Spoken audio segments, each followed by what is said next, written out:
നമ്മുടെ കൈവിട്ടു പോകുന്ന ആത്മീയതയുടെ വശങ്ങളെ കുറിച്ച് ദൈവസന്നിധിയിൽ നിന്ന് നമ്മൾ അകന്നു പോകുന്നുണ്ടോ? ബന്ധങ്ങളും സ്നേഹവും വിശ്വാസവും മങ്ങിപ്പോകുന്നുണ്ടോ? ഈ ചിന്തകളിലേക്ക് നിങ്ങളെ ക്ഷണിക്കുകയാണ് ക്രൈസ്റ്റേഴ്സ് നേഴ്സസ് മിനിസ്ട്രി അവതരിപ്പിക്കുന്ന ഈ ചെറു ദൃശ്യാവിഷ്കാരം വെഞ്ചരിപ്പ്.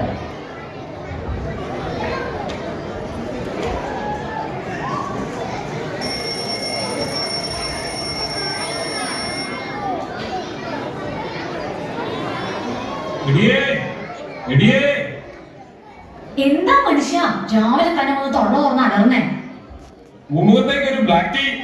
നിങ്ങൾ പത്രം വായിച്ച് ചായ കുടിച്ചോണ്ട് ഇവിടെ ഇരുന്നോ? ഇന്ന് ഏതാ ദിവസം വല്ല ഓർമ്മയുണ്ടോ? എന്ത് ചോദ്യമായത്? നിന്റെ ബർത്ത്ഡേ ഒക്കെ ഞാൻ മറക്കുവോ? അത് ശരി, അപ്പൊ നിങ്ങൾക്ക് അതും അറിയില്ലേ? ഇന്നെന്താ ഇന്ന്? എന്റെ മനുഷ്യ, ഇന്ന് അച്ഛൻ വരുന്ന ദിവസാ. നല്ല പിരിവാണോ ഇനി? അതൊന്നുമല്ല, ഇന്ന് വീട് വെഞ്ചരിപ്പാ.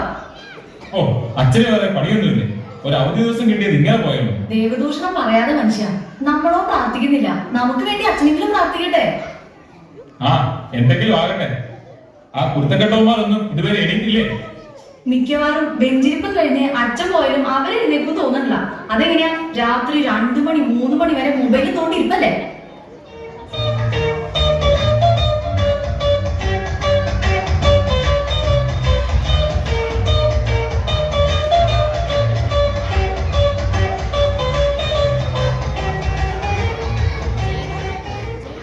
സമയം 12 മണി ആയതേ ഉള്ളല്ലോ. സാറൊന്ന് നേരത്തെ ആണല്ലോ. വെറുതെ ഇവിടെ തലയും ചൊറിഞ്ഞോണ്ട് നിൽക്കാണ്ട് ബാക്കിയുള്ള എന്നെ കൂടെ എണീപ്പിക്കേ. എന്നിട്ട് പോയാൽ മുറിയൊക്കെ വൃത്തിയാക്കിയിട്. എടിയേ, നമ്മുടെ ബൈബിൾ എവിടെയാ? അത് ഉപയോഗിച്ചിട്ട് കുറെ തപ്പി എടുക്കണം.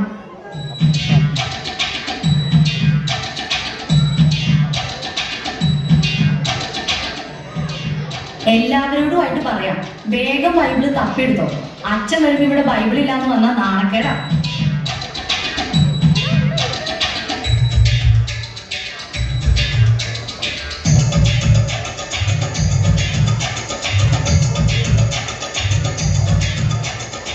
എടി, നീ ആ അപ്പുറത്തെ ശാന്തമ്മയുടെ വീട്ടിൽ പോയിട്ട് ബൈബിള് വാങ്ങിക്കൊണ്ട് വന്നേ.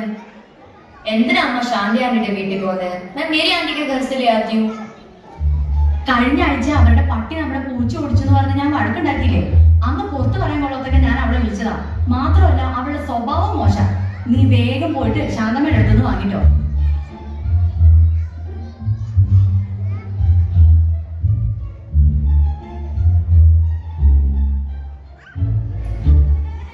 എവിടം വരെയായി കാര്യങ്ങളൊക്കെ? ആ, ആയി വരുന്നു. ആ, എന്നാ നടക്കട്ടെ. ആ, ആരോ കഥകിൽ മുട്ടുന്നു. അച്ഛൻ വന്നു എന്നാ തോന്നുന്നേ.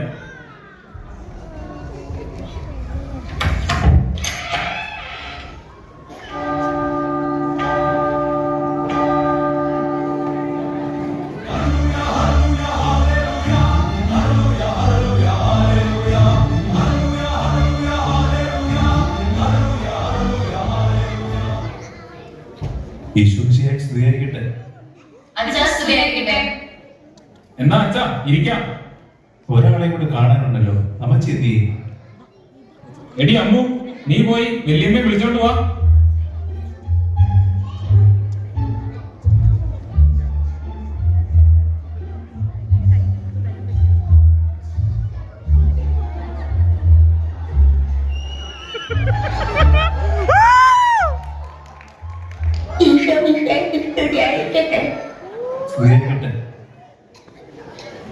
മൈക്കിളെ, കുറച്ചുനാളായല്ലോ പള്ളിയിലേക്കൊക്കെ കണ്ടിട്ട്.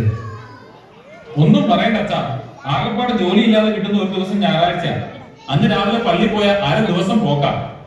ഞായറാഴ്ച കുർബാന കടവുള്ളതാണെന്ന് അറിയില്ലേ?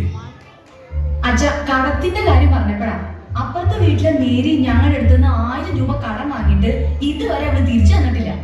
എന്നും അവിടെ പോയി തെറി വിളിക്കാൻ എനിക്ക് വയ്യച്ച. ആ കടമല്ല, ഞായറാഴ്ച കുർബാന നന്നായി ഒരുങ്ങി പങ്കെടുക്കണം എന്നാണ് ഉദ്ദേശിച്ചത്. അച്ഛൻ ആ പറഞ്ഞത് നേരാ.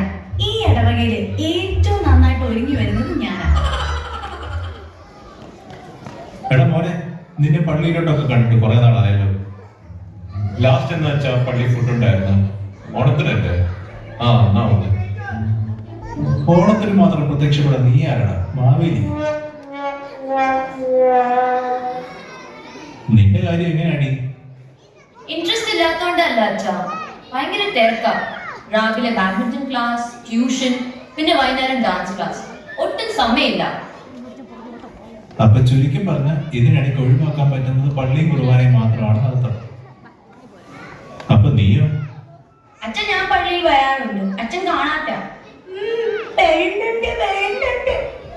അങ്ങനെയാണെങ്കിൽ അടുത്ത ആഴ്ച മുതൽ നിന്നെ പള്ളി മുമ്പിൽ കണ്ടോണം. മക്കളെ, ഈ കുർബാനയ്ക്കും സൺഡേ സ്കൂളിലും ഒക്കെ നമ്മുടെ ജീവിതത്തിൽ വലിയ പ്രാധാന്യമുണ്ട്. അങ്ങനെ പറഞ്ഞു കൊടുക്കച്ച. ഞാൻ പറഞ്ഞവർക്ക് ഒരു അനുസരണയില്ല. അതിന് നിങ്ങളെല്ലാം ഞായറാഴ്ചയും വരാറുണ്ടോ? ഇല്ലച്ച, സൗകര്യത്ത് വരുമ്പോ വരാറുണ്ട്. കുടുംബ പ്രാർത്ഥനയെങ്കിലും ഉണ്ടോ? അതങ്ങനെയല്ല അച്ഛാ. വർക്ക് കഴിഞ്ഞു വന്ന് ഇതിനൊന്നും സമയം കിട്ടില്ല. പിള്ളേരുടെ കാര്യമാണെങ്കിൽ ട്യൂഷൻ ഇല്ലാതെ അവരെ എവിടെ എത്തിക്കാനും പറ്റില്ല. അച്ഛാ, ട്യൂഷൻ മാത്രമല്ല, എൻട്രൻസ് കോച്ചിങ് കൂടെ ഉണ്ട്. എന്റെ മക്കളെ, നിങ്ങൾക്ക് ഇതിനിടയ്ക്ക് ഭക്ഷണം കഴിക്കാൻ സമയം കിട്ടാറുണ്ടോ? ഭക്ഷണം മുടങ്ങിയാലും കുളി മുടങ്ങിയാലും ട്യൂഷൻ മുടങ്ങാൻ പാടില്ല. അതാണ് ഇവിടുത്തെ rule. എന്റെ ദൈവമേ, ഇതിലും നല്ലത് പോകാണ്ടേ.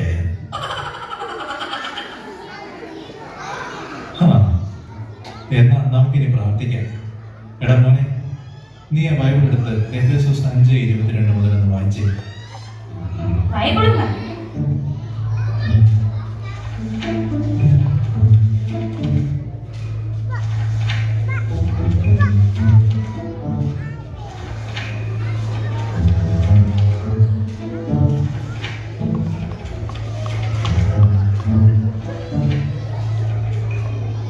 ഓ, കഷ്ടപ്പെടണ്ട, ഞാൻ തന്നെ പറയാം.